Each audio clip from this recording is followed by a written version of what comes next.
E aí pessoal, beleza? Vamos para mais uma videoaula? O tema de hoje que nós vamos tratar é expoente negativo e expoente fracionário, obviamente, de potenciação, certo? Bom, hoje eu não pretendo tomar muito tempo de vocês, nossos objetivos são dois e são muito curtos. Nós vamos compreender o que o expoente negativo quer representar e também nós vamos compreender o que o expoente fracionário quer representar. E aí isso, traz para a gente também o expoente decimal. Vamos tentar compreender o comportamento de um expoente decimal e vamos ver que no final das contas tem muito a ver com o expoente fracionário. Bom, se você já está ansioso pelo tema da aula de hoje, bora se preparar e vamos lá!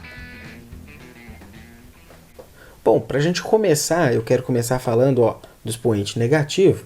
Eu acho que todo mundo está cansado de saber que 5 elevado à quarta, que 5 elevado à quarta potência, por definição, é 5 vezes 5 vezes 5 vezes 5. E aí, se a gente multiplicar essa sucessão de fatores todos iguais a 5, temos como resultado 625, correto? Bom, para a gente entender então um pouco do comportamento do expoente negativo na potenciação, eu vou começar pelo 5 elevado a menos 4 para poder se associar com o que a gente acabou de ver aqui. Olha só como é fácil, pessoal. A gente precisa apenas calcular a potência do inverso da base elevada ao expoente sem o sinal de menos. Simples assim. Ou seja, eu estou querendo falar que quando a gente tem expoente fracionário, a gente tem que fazer isso aqui. Olha lá, se eu tenho 5 elevado a menos 4, vamos tentar entender o que está escrito aqui. Calcular a potência do inverso da base. A base era 5, certo? O inverso de 5 é 1/5. Por favor, não confundam com o oposto. Depois, segundo essa definição aqui, o que ele está falando? Esse inverso da base tem que ser elevado ao expoente sem o sinal de menos. Aqui está o expoente. O expoente é menos 4. Eu vou elevar o inverso da base original ao número que estava ali antes, porém sem o sinal. Então, eu tenho 1/5 elevado à quarta. Essa é a definição de expoente negativo. Simples assim. Então, toda vez que vocês se depararem com uma potência de expoente negativo, bom, tá aí. É isso. Então, no fim das contas, o que a gente tem? 1/5 vezes 1/5 vezes 1/5 vezes 1/5. Então, eu posso fazer numeradores vezes numeradores, denominadores vezes denominadores, e se a nossa conta não estiver errada, o que não está, o resultado tem como resposta 1 sobre 625 avos. Tranquilo demais, não é, pessoal? Então, se a gente puder generalizar esse nosso resultado, a gente pode dizer, então, que um determinado número elevado a uma potência negativa é a mesma coisa que o inverso desse número inicial elevado ao expoente que a gente tinha, porém sem o sinal negativo. Então, essa é a definição de expoente negativo. Eu acho que um exercício legal é como nós podemos utilizar as propriedades da potenciação para mostrar que esse resultado vale, certo? A gente pode usar, sei lá, potência de potência, multiplicação de potências de mesma base. Tenta usar aí, fica como exercício, tá bom? Vou até anotar aqui, Exercício. Utilizar propriedades de potenciação para mostrar isso. Isso aqui, professor? Isso aqui, Tá bom?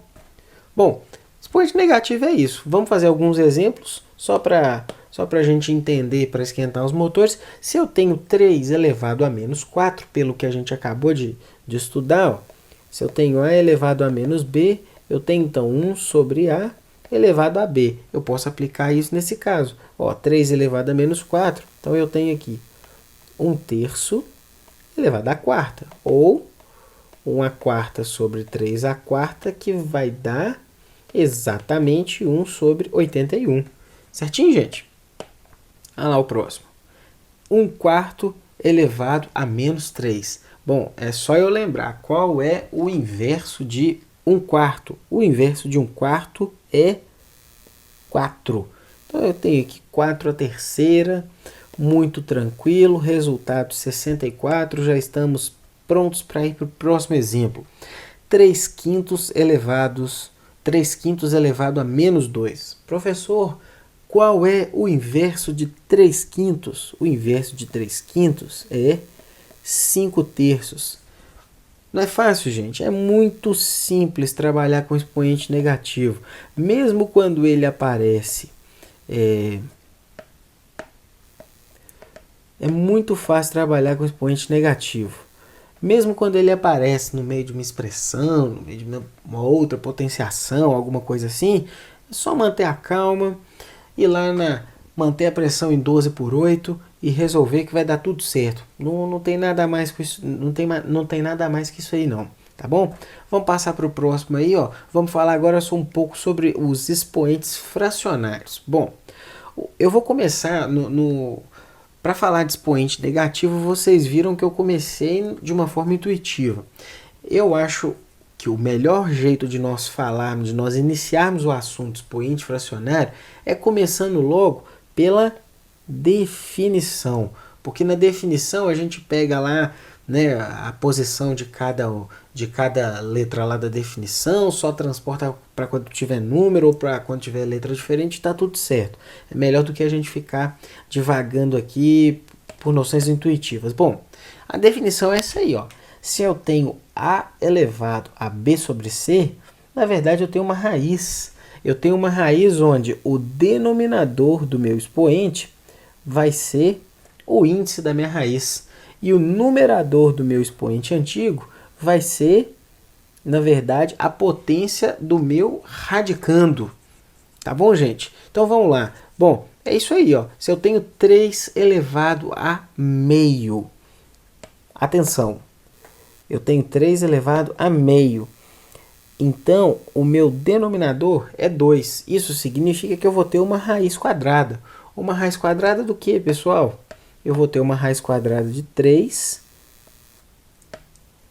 elevado a 1. Ué, então eu tenho isso aqui, ó. Como a gente não tem um resultado racional, nem inteiro, nem natural para raiz quadrada de 3, só deixar o resultado assim, fica tudo certo, tá todo mundo entendendo o que nós estamos falando. Tá bom? Próximo exemplo, olha lá, 27 elevado a 1/3. Ó, de novo, pessoal, ó, só ter um pouquinho de atenção. O denominador da minha potência é o quê? É o 3. Então, eu tenho uma raiz cúbica. Ah, professor, comecei a entender. Então, eu tenho uma raiz cúbica de 27 elevado a quanto? Ó, 27 elevado a 1. Tranquilo demais, não é? Então, aqui, na verdade, nós temos uma raiz cúbica de 27, porque 27 elevado a 1 dá 27, né? Ou seja, 3. Essa raiz aqui, essa raiz cúbica, ela tem um resultado exato. 3 elevado a esse 3 aqui, ó, é igual a 27. Então, tá aí o resultado. Bom, olha lá, tem outra aí, ó, 2 elevado a 3 meios. Esse aqui, vocês podem perceber que eu já nem inseri o índice da raiz aqui, ó, porque a gente já está sabendo que é uma raiz quadrada. É uma raiz quadrada do quê? De 2 elevado a 3. Olha lá. Ou seja, eu tenho uma raiz quadrada de 8, que é 2 ao cubo. Tá bom? Como 8 também não tem raiz quadrada exata, deixa assim que está tudo certo. Todo mundo entende o que você está fazendo. Por fim, né, nos exemplos de expoente fracionário, eu tenho lá, ó, 10/3 elevado a 5/3. E eu estou vendo que o resultado final é raiz quadrada de 10.000 sobre 243. Só quero que a gente complete o espaço do meio aí que está faltando para a gente organizar nosso raciocínio. Bom, Então, acho que todo mundo aí já entendeu que o que está faltando aqui no meio é eu dizer que eu quero a raiz cúbica, olha lá, ó, é a raiz cúbica de 10 terços elevado a 5. Se quiser, gente, vocês podem até fazer o seguinte, ó. Podem até complementar aqui, ó, que isso aqui então é a raiz cúbica de 10 à quinta sobre 3 à quinta. E aí o resultado vocês vão chegar nisso aqui. Tá certo, pessoal? Agora só para a gente encerrar o assunto, vocês podem ver que o assunto foi muito rápido mesmo. Não tem muita conversa não, é só isso aí mesmo. Se tiver dúvida, volta aí na videoaula. Tenta entender com mais calma, mas não passa disso não. E quando a gente tem o expoente decimal? Quando a gente tem o expoente decimal, só a gente fazer o quê? Transformar o número decimal em fração. Transformando o número decimal em fração, você utiliza a teoria que a gente acabou de ver de expoente fracionário. Olha lá, ó. Se a gente tem 4 elevado a 0,5, antes dessa aula, se você se deparasse com isso aqui, você ia falar assim, what? O que você está falando, professor? Bom, mas agora está todo mundo sabendo do que se trata. A gente lembra que 0,5 é igual a 5 décimos ou meio. Ué, então, olha lá, você tem 4 elevado a meio. Lembra do seguinte, gente. Qual é o denominador disso aqui? O denominador disso aqui é 2, então eu tenho uma raiz quadrada. Uma raiz quadrada muito fácil. Por que ela é fácil, professor? Porque é de 4 elevado a 1. Ou uma raiz quadrada de 4, que é 2. Tá vendo? Ó? De uma coisa que você não saberia fazer se não tivesse assistido essa aula, agora você já sabe que o resultado é muito simples, muito fácil, até o processo é muito tranquilo. Tá bom? Então, se você tem lá, ó, 2 elevado a 0,6, bom, esse resultado aqui ele já não é tão evidente, mas pelo menos se você se deparar com 2 elevado a 0,6, você não vai ficar sem reação. Você vai saber o que fazer. Só lembrar que 0,6 é igual a 6 décimos ou 3 quintos. Então, eu tenho 2 elevado a 3 quintos. Vamos lá, gente. Denominador é 5. Então, aqui eu vou ter uma raiz de índice 5. Eu vou ter uma raiz quinta. Vou ter uma raiz quinta de quê? De 2 elevado a 3. Aqui, ó. 2 elevado a 3. Ou seja, eu tenho aqui uma raiz quinta de 8. Se quiser, pode calcular isso aí na sua casa, não tem problema nenhum. Mas como a raiz quinta de 8 não é uma raiz exata, vamos deixar o resultado assim que está tudo certo. Pessoal, vou repetir, não tem muito além disso para expoente negativo e expoente fracionário, consequentemente expoente decimal. Mas mesmo assim, se tiver querendo aprofundar o raciocínio, pega uma lista de exercícios, vai fazer, tá tranquilo. O que não pode é a gente ficar com medo de uma coisa escrita de um modo que a gente nunca viu, né? Vamos lá, enfrenta o medo, tenha paciência e esse medo, essa paciência, essa andura, essa angústia que você sente antes de se deparar com essa teoria linda de expoente negativo e fracionário, ela vai passar porque você com certeza vai vencer essa parte aí. Se tiver dúvida, nos escreva, se inscreva no nosso canal. Por enquanto eu vou ficando por aqui. Até o próximo assunto e até lá, tchau!